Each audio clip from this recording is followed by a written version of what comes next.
Hey everybody, happy Monday. Today we're going to be learning about how we can use what we've already learned this year, estimation, to help us calculate sums and differences to determine the reasonableness of our answers using that estimation. If our estimation isn't close to what our original answer would be, then we would kind of know that something isn't right with our answer and it would not be reasonable.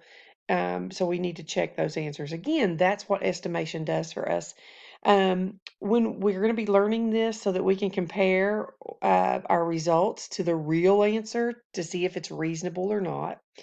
And how are we going to know we're successful is when we persevere through problems that are hard, and estimate sums and differences before calculating to determine reasonableness of that answer.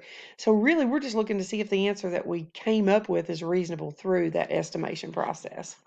So the first problem that I'm going to pose to you today has no numbers. And I'm going to tell you why I feel like that's important. I feel like that when we get a problem, the first thing that we do is look for numbers and immediately try to solve something when we're not sure what the question's even asking us. So in this particular problem, we do know what the question is, but we don't know what the numbers are. Sometimes the problems that I give you on Problem of the Day, you get to come up with your own numbers. But in this case, we're going to just visualize what the problem's asking first before we start throwing numbers in.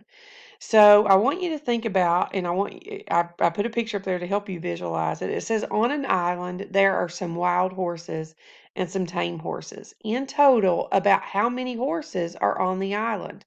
Now, if we're thinking of estimation, we're going to hear words like about, because it's not giving us an exact answer. About how many? We're not saying how many, because how many would be an exact answer.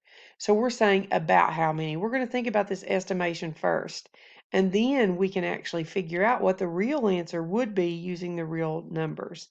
But for today, we're just going to think about how we can do that with rounding or compatible numbers using our number line, which is so helpful to us to see what two tens, what two hundreds a number is between. So we're looking for about how many horses are on the island.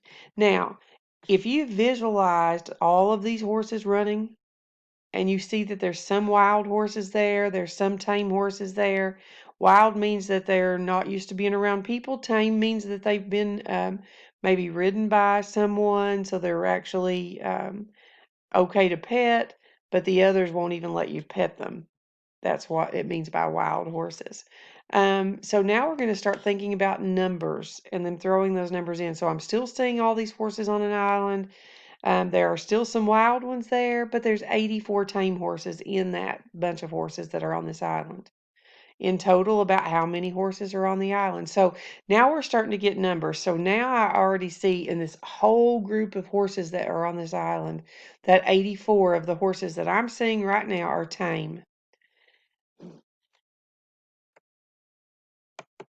And now we're starting to see the whole picture. We have 84 tame horses and 43 wild horses. About how many horses are on the island. So now we're going to start thinking about rounding these numbers to make it easy for me to add them, put them together, because rounding gives us those nice, friendly numbers. Hopefully you remember those about nice, friendly numbers. So we're going to think about what two tens, 43 and 84, are between. So let's go ahead and think about what two tens, 43 is between. And I'm going to pull up that number line for you so that you can actually see what two tens, 43 is between. And hopefully you're thinking about that as I pull it up. So now I have that number line up for you. Remember that we're thinking about the number 43, and we've got to decide what our starting 10 is and what our ending 10 is. So we know that 43, because of the 4 in the 10 spot, tells us that it's in the 40s. So we know that 40 is going to be our first number. What 10 comes after 40? If we're counting by our tens, we say 50. So our number line is going to look something like this. If I am thinking about where 43 is on this number line, I see that it's right here. I know that this benchmark number 45 is right in the middle and it doesn't go past that. So if it's not here or past that, then it doesn't round to 50. So it's going to round to 40. It's going to round to 40. So in this particular case, that number is going to round to 40. Now we're going to go ahead and do the 84 as well. We're going to think of that same process of what two tens is 84 between. I know because of the 8 in the tens place in 84 that it's going to be 80. And then the next 10, if I'm counting by my tens, I know it's going to be 90. And 84, here's our benchmark number, 85. So 84 is right before 85, so that means it's going to round to the number 80. Round to the number 80. So now we're looking at adding 40 plus 80. And because I've rounded those numbers, now I can actually go ahead and put those in. So I know 43 rounds to 40 and 84 rounds to 80. And I'm not multiplying those, I am adding them to 80. So now I can go ahead and put those numbers together. Now, when we were in kindergarten through second grade, we learned how to put numbers together, things that made 10. So if I'm looking at 80, I know that 80 is 2 away from 10. So I can take 2 of those 4 from that 4 and put it with that 8 to get 10. And then I have 2 left over that I can add to 10 to get 12. And then with that zeros at the end, I'm just going to add it to the end of my number, and I have a 0 to add. So I'm going to put 120. So there's about 120 horses on the island. So that's going to be my work for that, but I want to actually put that in words now. And that's something that we're going to be doing a whole lot of in third grade.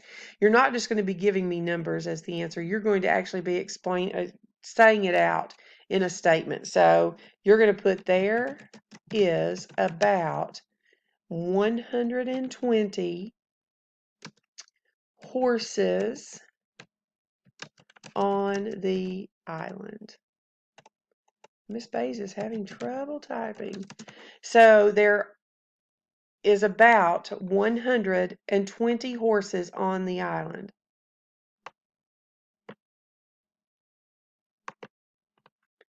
So in this case, we've used rounding.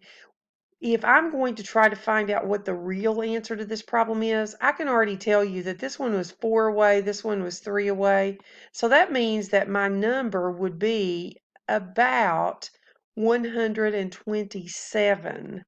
Would be exactly 127 if I were to put these together. So 120 is not that far away from 127. So that's a pretty good estimate in regards to the original answer. So my answer does make sense for this particular problem.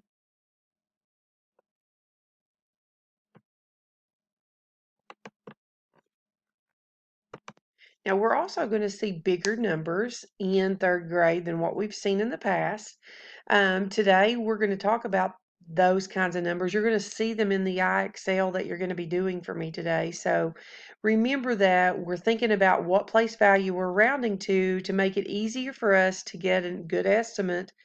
And in those problems today, you're going to see numbers that are in the thousands and 10,000s. Don't let that stress you out because you're just rounding to the nearest 1,000 or 10,000 based on the numbers that you're given.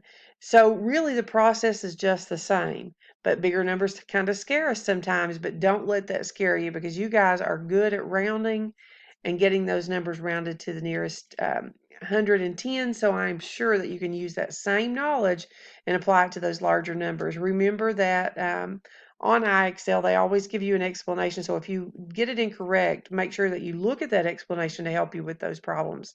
So today, again, this problem is about a 3-digit number that we're going to be dealing with in this one.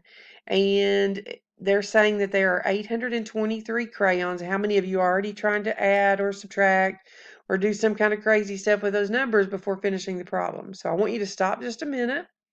And I want you to think about what this problem is, and I want you to envision it.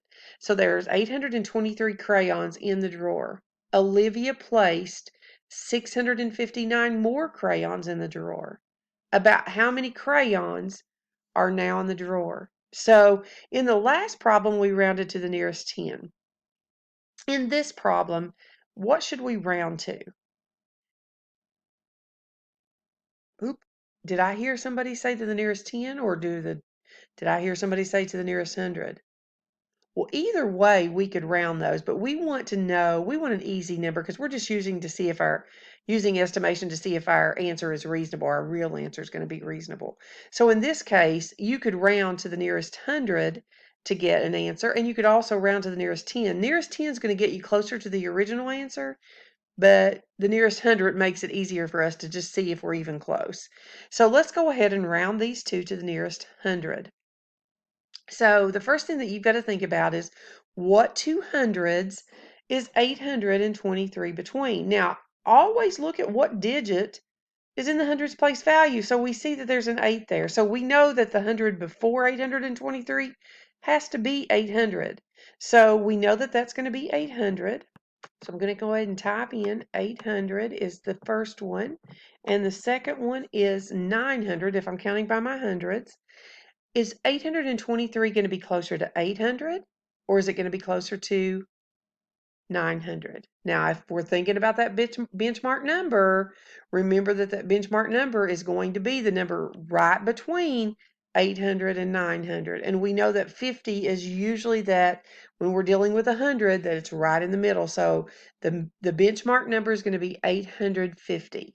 So we've got to decide, is 823 greater than 850 or less than 850? If so, we're going to round to the nearest 100, which would be 800. Okay.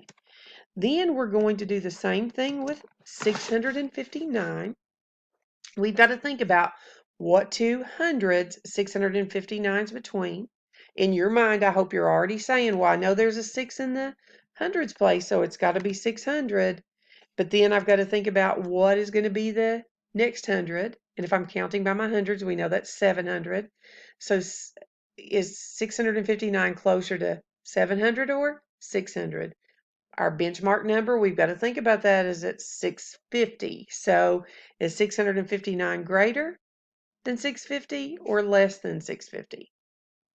And remember, if it's equal to 650, then it's going to be rounding to the higher 100.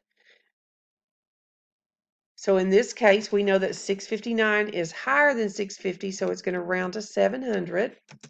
And now we just got to think about what 8 plus 7 is. So again, if we know those basic facts that we learned in the other grade levels prior to 3rd grade, we know that 8 plus 7 is 15.